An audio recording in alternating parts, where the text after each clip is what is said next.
So I don't know if you've noticed this in your own life, but goal setting on its own doesn't work. It doesn't work for most people. If you're someone who has been trying to reach some kind of a goal, whether it's your health goals, your business goals, your personal goals, relationship goals, doesn't matter what kind of goals you've been trying to reach, but if you're only going about it by making a list, either mentally in your head, or even if you're writing it all down on a piece of paper, if all you're doing is writing down what you want to do, and then you're trying to put in action behind that and taking physical action towards those goals, and you're not reaching it, there's a reason. It's because you're missing a key element in goal achievement, or in achievement in general. Let's take the person that wants to lose weight, for example, or become healthier. So you have someone, they want to release extra weight off their body, become strong, and become a more fitter version of themselves, right? Healthier, right? They want to improve their health. That's the goal. What they usually do is they will start going to the gym, right? Or they might throw away all of the food in their fridge that isn't healthy. Or they will say, I'm going to cut X, Y, and Z out of my diet. Or these are all physical actions that they're going to do, right? And then they go out and seek out to do that. Maybe they write it down what they're going to do, and then they go out and go do it. They go to the gym and they do their best to eat the different foods and everything like that, right?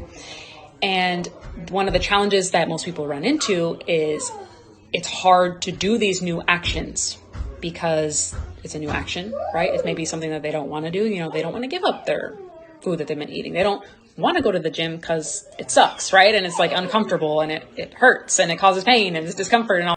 The second mistake that we make as humans, right? We take actions that are available to us from the level of consciousness and awareness and beingness that we're currently at. And we're trying to create change on the outside from a place on the inside that hasn't changed, right? So one of my mentors, what he says all the time is that our doing is only as good as the being that is doing the doing, right? The doing is only as good as the being that's doing the doing. So if you're doing things from a place of being the same person that you've been for the past 10 years, 5 years, 3 years, 1 year, however long, right? You're running a program of sorts in your mind. It's a mental program. It's an energetic program. It's a frequency. You're operating from a frequency that hasn't changed and expecting a new result to happen on the external. So we're trying to get a new result, experience a new external result, experience a new frequency from being in the same frequency that we've been in. And that's just not how reality is created. That's just not how new things come about in our energetic universe that we exist in, right?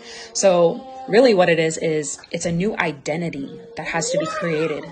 A new identity that has new values. A new identity that has new behaviors and habits, right?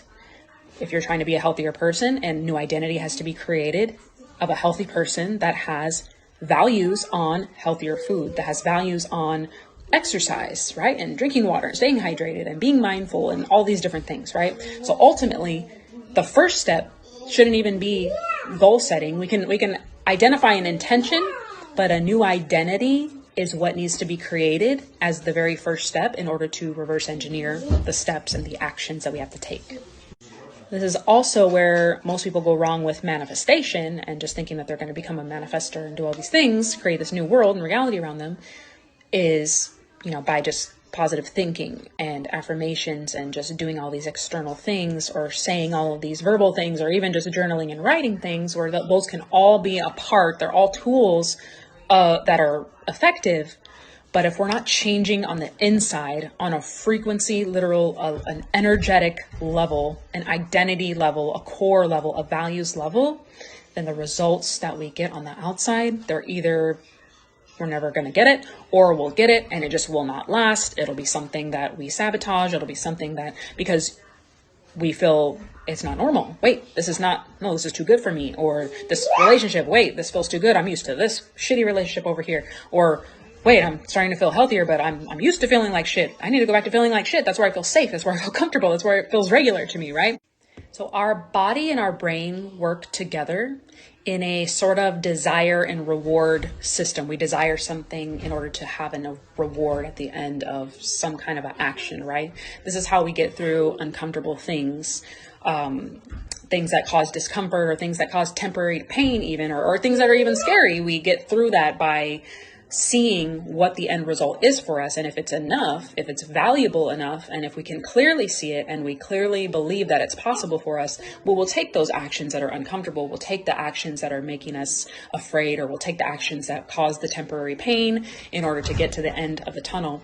Where most people go wrong is they don't have that clear vision at the end of the tunnel, or the clear action of who they're going to become, or who they're going to grow into, or what the end result is. So that reward is not there for them to stick long enough through the pain and discomfort. So this is a process that I have mastered in my own life. I have reinvented myself time and time again to overcome so many different life obstacles. And this is the work that I help my clients do. And this is a part of the work that we're going to be doing in, in our 33-day microdosing challenge. So it's not just a microdosing challenge. It is a little mini experience. It's going to be 33 days. We're going to be microdosing with us. And we're also going to be showing you what our best practices are, what our personal best practices are, myself, Shawal. We are going to be showing you basically how to design a protocol that can actually get you results, like what to do on a daily basis, a weekly basis, a monthly basis, in your business, as a parent, whatever you're doing in your life, what you actually need to do in conjunction with the medicine in order to change your life. So you're not just taking a capsule and expecting your life to change. You're taking a capsule mindfully in a ritual, so that you're tapping into the spiritual nature of this experience. It is a spiritual experience. It's not just a nutritional, physical experience, right?